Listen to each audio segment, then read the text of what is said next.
Assalamualaikum warahmatullahi wabarakatuh. Perkenalkan nama saya Putri Artikasari, NIM 230201010141 dari kelas MJ504 ingin mempresentasikan mengenai struktur bisnis yang meliputi produksi beberapa unit utama,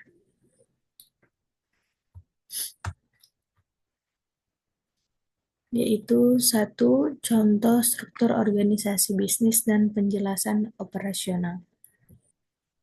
Struktur bisnis yaitu ini adalah direktur utama yang ada unit produksi, unit penjualan, unit supplier, unit inventory, unit keuangan, unit SDM. Definisi dan peran MIS.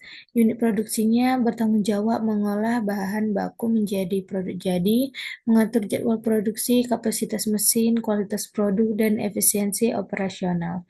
Unit penjualan mengelola penjualan produk ke konsumen, melakukan pemesanan, pemasaran, negosiasi harga, dan layanan pelanggan, menginput data pesanan ke sistem.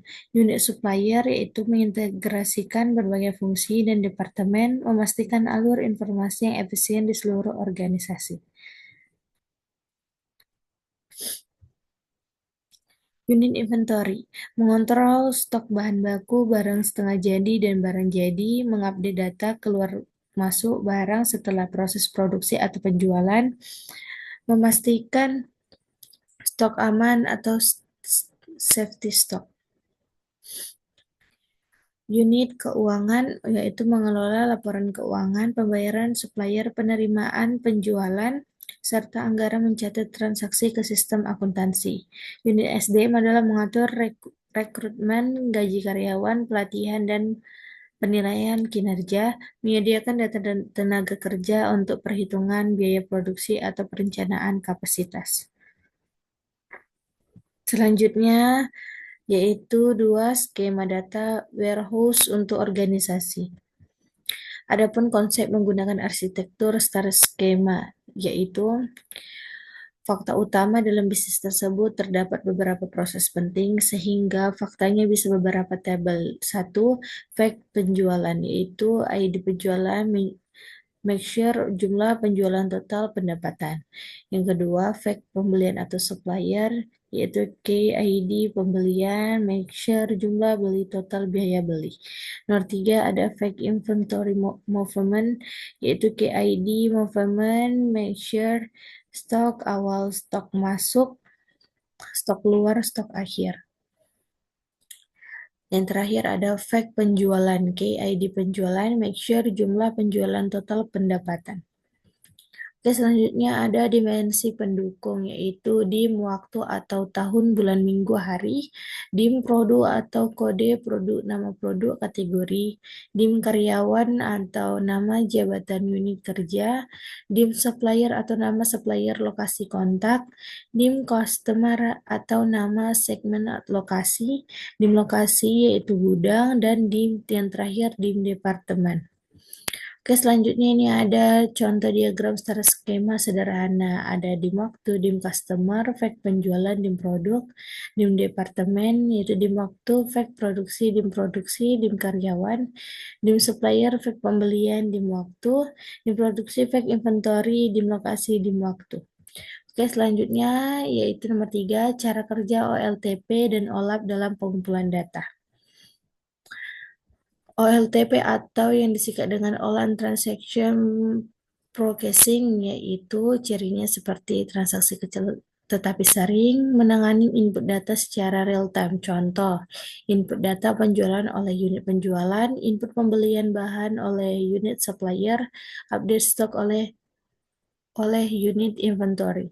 Cara kerjanya, data transaksi disimpan di database operasional atau OLTP. Data bersifat rinci, real-time, dan terstruktur. Digunakan untuk aktivitas bisnis langsung, bukan analisis. Yang kedua ada B, OLAP atau Online Analytical Processing. Ini digunakan untuk analisis manajemen, ciri-cirinya seperti yang tadi ambil dari data warehouse, mendukung analisis multidimensi, contohnya analisis penjualan bulanan, analisis biaya produksi per unit, analisis laba rugi yang berdasarkan produk. Cara kerjanya, ETL atau Extract Transfer Load mengambil data dari OLTP, data dibersihkan dan diringkas ke dalam data warehouse. OLAP Cube membuat struktur multidimensi. Manajemen dapat melakukan drilling down atau detail, ceilings atau dissing, atau yang dimaksud dengan pemotongan data, pivoting atau rotasi dimensi. Oke, selanjutnya nomor 4 saya akan menjelaskan mengenai konsep data multidimensi atau kubikal dalam data warehouse.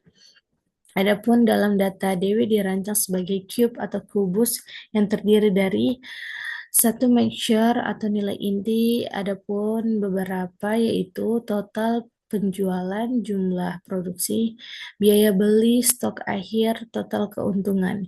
Yang kedua ada dimension atau sisa kubus, yaitu contoh dimensinya waktu produk, customer, supplier, karyawan atau departemen, lokasi gudang. Dengan kubus tersebut, pengguna bisa melihat penjualan berdasarkan produk kali waktu, produksi berdasarkan departemen kali waktu, inventory berdasarkan produk kali gudang kali waktu, pengeluaran keuangan berdasarkan unit kerja kali waktu. Oke, next selanjutnya ini adalah contoh visual kubus penjualan 3 dimensi. Ada dim waktu, dim produk, efek penjualan, dim customer. Oke, next selanjutnya saya akan menjelaskan mengenai konversi data menjadi informasi untuk peningkatan kinerja bisnis. Adapun data mentah yang diproses menjadi informasi dan menjadi insight, setelah itu menjadi keputusan. Yang A, data menjadi data warehouse, data mentahnya, data transaksi atau penjualan pembelian, data produksi, data karyawan, data keuangan. Yang diproses dalam ETL yaitu dibersihkan, dinormalisasi, dirangkum, disimpan dalam format multidimensi. Yang B, ada data warehouse menjadi informasi. Contoh output informasi, produk paling laris bulan ini, supplier dengan harga rata-rata termurah, stok barang yang kritis, biaya produksi tertinggi per unit, keuntungan per kategori produk. Yang ketiga ada informasi yang diubah menjadi keputusan bisnis. Manajemen menggunakan informasi untuk optimasi produk, menambah kapasitas pada produk yang permintaannya naik, pengendalian biaya yang membandingkan supplier berdasarkan biaya dan kualitas, manajemen stok menentukan safety stock dengan lebih akurat, strategi penjualan menentukan program promo berdasarkan tren permintaan, peningkatan kinerja SDM mengukur produktivitas tiap unit kerja. Sekian dari hasil presentasi saya. Terima kasih dan Assalamualaikum warahmatullahi wabarakatuh.